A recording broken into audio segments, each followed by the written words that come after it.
3 जैसे बजाते हैं सुनीता, हाँ सर। वैसे ही इवनिंग बोलना स्टार्ट कर देते, good evening sorry after sir, 3 पता नहीं था पीएम। आगे। कोई बात नहीं बेटा। ठीक है सर। अच्छा, ये पहला इंटरव्यू है आपका? हाँ सर। अच्छा, तो ये बताओ, भारत में जो प्लानिंग है आपका, प्लानिंग कमीशन, ये कब हाँ सर। एस्टेब्लिश हुआ था? सर ये प्लानिंग नेशनल 1950 में सर। 1950 में। और ये कब समाप्त किया गया? सर ये 2014 में नीति आयोग आया था, तब इसको समाप्त कर दिया 2015 गया में। था। 15 में 14 2015। में घोषणा की थी, 15 में समाप्त हुआ था। ठीक है सर। तो प्लानिंग कमीशन और नीति आयोग के अध्यक्ष कौन होते हैं? सर प्रधानमंत्री। प्रधानमंत्री। तो नीति आयोग के पहले अध्यक्ष कौन हैं? सर नरेंद्र मोदी सर, श्रीमान नरेंद्र मोदी जी। श्रीमान नहीं, ऐसे नहीं कहना। आपको बोलना है भारत के यशस्वी प्रधानमंत्री आदरणीय श्री नरेंद्र मोदी जी, इस तरह से बोलना है, ठीक है बेटा? ठीक है और सर। सीधा नाम बिल्कुल नहीं लेना है, सीधे नाम से बिल्कुल बचना है, किसी का भी सीधा नाम लेने से पहले आदरणीय श्री, ठीक है बेटा, इस तरह से उसको संबोधन करना है। ठीक है सर। ठीक है सर। परंतु प्रधानमंत्री के संबोधन में हमेशा हमारे यशस्वी आदरणीय प्रधानमंत्री श्री नरेंद्र जी मोदी, ठीक है, इस तरह से आपको उनका उच्चारण ठीक है करना सर। है, ताकि सामने वाले को थोड़ा सा अच्छा फील हो, क्योंकि उन्होंने लगा रखे उन लोगों को, ठीक ठीक है? है। ओके, ये बताओ, अभी सेंसस आने वाला है, जनगणना, हाँ सर। तो ये जनगणना कब से कब तक होती है, कितने साल में एक बार होती है? सर सर 10 साल में एक बार होती हैं। क्या केवल जो है आपका आपका हमारा सेंसस, जो आपका जनगणना सेंसस होता है वही होता है, या कोई आपका कृषि सेंसस भी होता है, एग्रीकल्चर सेंसस? हाँ सर, कृषि भी होता है सर, हमारा सेंसन वो 5 साल में कितने होता है साल सर में एक एक बार। बार होता है? कितने सर साल 5 में? साल में। 5 5 साल में साल सर। में। क्या, ठीक है, क्या कोई पशुओं का सेंसस भी होता है? सर पता नहीं सर इस बार। पशु जनगणना भी होती बेटा। वो कब स्टार्ट हुई और सर? ये आपका 70 के आसपास कुछ था, डेट तो मुझे ध्यान नहीं है, बट पशुओं की जनगणना भी होती है भारत में, ठीक है? ठीक है सर।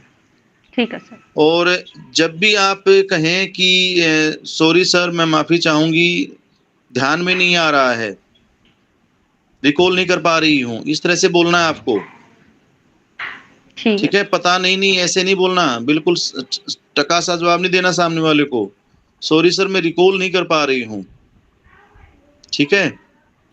तो उसे लगेगा कि हाँ पढ़ करके आई है। अच्छा, ये बताओ, एफडीआई क्या होता है?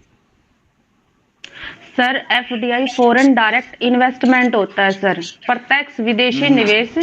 जो विदेशी निवेशक होते हैं वो हमारे देश के अंदर किसी कंपनी में इन्वेस्टमेंट करते हैं, या फिर किसी गुड्स में करते हैं सर। वो देश के अंदर आके फिजिकली तौर पर इन्वेस्ट करते हैं सर, वस्तुओं को प्रोडक्ट करते हैं। वस्तुओं का उत्पादन करते हैं, ठीक है। ये कितने टाइप का होता है? सर एफडीआई तो सॉरी सर, रिकॉल नहीं हो पा रहा। हॉरिजेंटल, और वर्टिकल वर्टिकल, सर। ठीक है, और हाँ कॉन्ग्लोमेरेट, सर। 3 टाइप्स होता है, ठीक ठीक है? है सर। आप मुझे एफडीआई के मेथड्स बताइए। मेथड्स तो सर किस तरीके से एफडीआई हमारे देश के अंदर आता है, ये मेथड बताने हैं क्या सर जी इसके जी अंदर? जी जी, ग्रीन फील्ड और ब्राउन फील्ड, अच्छा, ये ग्रीन 2 फील्ड और मेथड हैं। Brown field sir. हाँ बिल्कुल, आता ठीक है किस सर। मेथड से, किस तरीके से, ये बात ही थी, आपकी बात तो सही थी, आप समझ तो हाँ रहे थे कि सर। किस तरीके से एक ग्रीन फील्ड हाँ होता है, सर। एक ब्राउन फील्ड होता है। सर ग्रीन फील्ड तो बिल्कुल जो नया नया इन्वेस्टमेंट करना आता है किसी नई कंपनी में सर। और जो जी ब्राउन फील्ड बिल्कुल। होता है जो एट लिस्ट जो अब फिलहाल जो कोई कंपनी चल रही है उसमें जी के शेयर्स को खरीदना या उसमें बिल्कुल, एक्वायर इन्वेस्टमेंट कर करना लेना, उसका मर्ज कर देना, पार्टिसिपेशन होते बिल्कुल हैं। सही, बिल्कुल सही कह रहे हो। ठीक है सर। एकदम एक्यूरेट बताया, बिल्कुल एक्यूरेट। ग्रीन फील्ड और ब्राउन फील्ड, बहुत बढ़िया, शाबाश। रोस्टो के बारे में सुना है आपने? हाँ सर, रोस्टो की हमने 5 स्टेज पढ़ी है सर। तो पहली एक स्टेज क्या है? इकोनॉमिक स्टेज है सर, उसकी परी परी conditional stage sir. Traditional society. हाँ सॉरी सर, ट्रेडिशनल सोसाइटी है सर पहले वाली। सेकंड प्री स्टेज है सर। क्या होती है ट्रेडिशनल वो सोसाइटी बेटा? सर जो ट्रेडिशनल सोसाइटी होती है ना उसमें इन्वेस्ट जो एग्रीकल्चर वस्तुओं का ज्यादा प्रोडक्ट किया उत्पादन किया जाता है सर। और उसमें जो हम्म। नेशनल इनकम का 5% से कम इन्वेस्टमेंट किया जाता है। जितनी भी हमारे देश की पॉपुलेशन होती है वो ज्यादातर एग्रीकल्चर के कार्य में लगी होती है सर। इसके अंदर इंडस्ट्रीज का होता तो है शेयर लेकिन बहुत ही कम होता है सर। शाबाश, वेरी गुड। तो ये टेक ऑफ स्टेज जो है, क्या भारत उस स्टेज में है अब? हाँ सर, थर्ड ठीक है, 5 ईयर प्लान के अंदर आ चुके थे सर। ठीक है। और ये लास्ट स्टेज जो होती है, इसकी जो 5वीं स्टेज होती है, इसको क्या कहते हैं? हाई मास consumption sir. Okay, very good. अच्छा मुझे बताओ, आपने यूटिलिटी के बारे में सुना होगा? हाँ सर। यूटिलिटी क्या होती है? सर यूटिलिटी होती है उपयोगिता। हम ठीक किसी है। वस्तु को जब कंज्यूम करते हैं तो उससे हमारे मन को शांति मिलती है यानी संतुष्टि प्राप्त होती है तो उसको यूटिलिटी कहते हैं सर। ठीक है, वेरी गुड, बहुत बढ़िया। तो ये कुछ साइकोलॉजिकल फेनोमेन भी है ये? हाँ सर, ये साइकोलॉजिकल फेनोमेनल है कि जैसे जैसे हम किसी वस्तु की अधिक मात्राओं का उपभोग करते जाते हैं तो उससे जो मार्जिनल यूटिलिटी है वो घटती जाती है सर। इसका कुछ एक्सेप्शन है?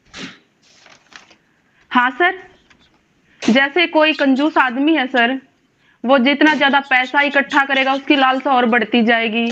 कोई महंगी वस्तु है जैसे हीरे जवाहरात हो गए सर, ये जितनी ज्यादा हमारे पास होगी हमारे अंदर और चाह ज्यादा होगी सर। एक जैसे कोई शराबी व्यक्ति होगा वो जितनी ज्यादा शराब पिएगा उसकी और लालसा बढ़ेगी कि मैं शराब ज्यादा पीऊं। चलो एक इसी से रिलेटेड एक क्वेश्चन है। Relationship between want, utility, consumption and satisfaction क्या है? सर क्वेश्चन समझ नहीं आया सर, एक बार। आपको ये जो मैं पूछ रहा हूँ उसके बीच में रिलेशनशिप एस्टेब्लिश करनी है, कैसे कैसे एक हाँ सर बस। दूसरे से जुड़ी हुई है। पहला है आपका क्या सर? Utility, want. हाँ पहला सर। वांट है, फिर यूटिलिटी है, फिर कंजप्शन है, और फिर सेटिस्फैक्शन है।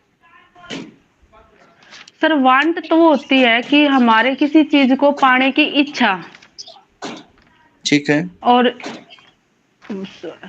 जो सर्टिफिकेशन होता है वो जिस किसी वस्तु को भोग करने से जो शांति मुझे मिलती आपकी है। इच्छा समझनी है, मुझे अगर आपकी इच्छा समझनी है, वांट समझनी है, तो मैं कैसे समझूंगा? मुझे जैसे सर मुझे एक पेन की जरूरत है, मैं उसको बताऊंगी या फिर कुछ मेरे हाव भाव होंगे उसको आपको पता चल जाए कि ये बिहेवियर कहना से, चाहती ठीक है है, जो आपके बिहेवियर से बिहेवियर मुझे से समझ में सर। आ जाएगा। ठीक है, वेरी ठीक है गुड, सर। शाबाश। ठीक है तो यूटिलिटी आपने बता दिया, कंजप्शन? सर, कंजम्पशंस तो किसी वस्तु को उपभोग करना होता है सर। हम्म। जैसे जैसे वांट्स तो ये होती है मांग। मांग होती है सर। मांग में ये होता है कि वांट्स भी होनी चाहिए और उसको खरीदने की इच्छा भी होनी, वो उसको खरीदने की एबिलिटी भी होनी चाहिए सर। जब हम दोनों चीज होंगे तभी हम उस चीज को कंज्यूम कर पाएंगे सर।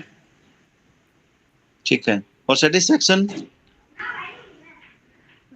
सर जब किसी चीज को कंज्यूम कर जाते हैं हमारी जो वांट्स होती है वो शांत हो जाती है, संतुष्टि मिल जाती है, उससे सेटिस्फेक्शन कहते कंज्यूमर और कस्टमर में क्या डिफरेंस होता है? हैं।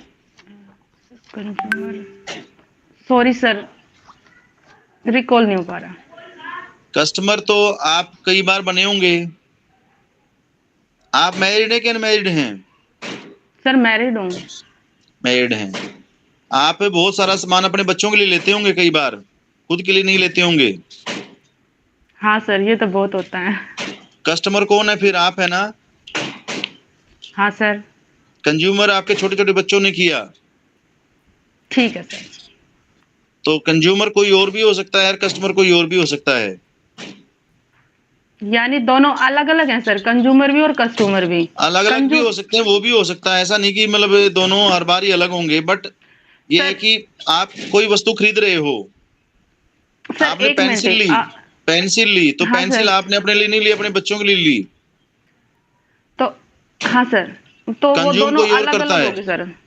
और कई ठीक है बार आप सर। खुद के लिए भी ले लेते हैं कि मुझे आपका, मैं स्कूल में टीचर हूँ, अभी टीचर बन जाएंगे आप, आपको साइन करने के लिए पेन चाहिएगा, तो आप जब पेन ठीक है लेंगे तो सर। नेचुरल सी बात है उसका कंज्यूम भी आप ही कर रहे हैं, हाँ सर। उसका उपयोग भी तो आप ही कर रहे हैं। आगे सर समझ में। ठीक है बेटा। तो कंज्यूमर और कस्टमर ठीक है बहुत सर। ज्यादा दिक्कत नहीं है। मैक्रो और माइक्रो इकोनॉमिक्स में क्या डिफरेंस है? सर माइक्रो तो एक इंडिविजुअल व्यक्ति की, एक फर्म की, एक बाजार के बारे में बताता है। और जो मैक्रो होता है वो हमारा वाइड कंसेप्ट होता है, इसमें जीडीपी, नेशनल इनकम, एम्प्लॉयमेंट, ये सारे बातें इनको शामिल किया जाता है सर। नेशनल इनकम की बात और अभी आपने की, तो नेशनल इनकम के बारे में मुझे बताइए कि इसकी जो माप होती है हम कैसे करते हैं? सर नेशनल इनकम को 4 तरीकों से मापा जाता है सर। एक वैल्यू एडिड मेथड से, एक इनकम मेथड से और एक प्रोडक्ट मेथड से सर। भारत में कौन सा मेथड यूज होता है? सर भारत में सर रिकॉल नहीं हो पा रहा। ये वैल्यू एडिड आपने, मेथड सर। वैल्यू अच्छा एक बार एडिड मेथड सर। देखिएगा एक बार जा करके इसको पढ़िएगा इसको। ठीक है सर। ठीक है कुजनेट्स कौन है? Kuznets, Simon Kuznets. Sir Simon Kuznets एक अर्थशास्त्री है जिन्होंने आय की असमानता को बताया है। जैसे जैसे पर कैपिटल इनकम बढ़ती है तो वैसे वैसे जनसंख्या, वैसे वैसे असमानताएं बढ़ती है समाज में सर। बट एक लेवल के बाद वो जो असमानता है वो कम हो जाती है। उसका कारण ये होता है कि जब असमानताएं बढ़ जाती है, मैक्सिमम लेवल पर पहुंच जाती है आय बढ़ने के साथ साथ, तो सरकार उस टाइम पे स्टेप उठाती है। जब असमानताएं काफी बढ़ जाती है तो उसमें सरकार टैक्स लगा देती है सर, जिसकी ज्यादा इनकम है। और जो टैक्स से पैसा आता है ना सर, वो उसको गरीबों में बांट देती है। फिर उसके कारण से जो गैप है वो कम होना स्टार्ट हो जाता है। बांट देती है कि गरीबी के वेलफेयर पे लगा देती है, गरीबों के? सर गरीबों की वेलफेयर पर लगा देती है, स्कीम पर बांट लगा देती देती नहीं है, है। आप ये मत कहिए कि बांट देती है, उसके वेलफेयर पे ठीक है लगाती है। सर। सर दूसरा ठीक है सर। कैंडिडेट ज्वाइन कर रहा है। हाँ जी ठीक है ठीक है, तो सही है सुनीता, आप काफी अच्छा बता रहे हो बेटा। ठीक है, मतलब सर कुछ मुझे बेसिक तो सी चीजें। काफी एजिटेशन थी, मुझे पता नहीं क्या बता पाऊंगी या नहीं कुछ। बहुत सही बता रहे हो तुम, बहुत सही, बहुत अच्छा बता रहे हो बेटा। बस थोड़ा सा मतलब प्रसन्नचित रहिए, बस एक ही चीज मैं कहूंगा, कुछ एक आध जो है आपका कंसेप्ट है जो थोड़ा बहुत हल्का फुल्का मिस है, उसको पढ़ लीजिए, बाकी दिक्कत नहीं है आपको कोई भी। कर लो मैम, ठीक है मुझे सर। नहीं फील हुआ कि आपको एजुटेशन बहुत ज्यादा है, और थी तो आपने सर उसको शो नहीं होने दिया। कर दो मैम आप। सर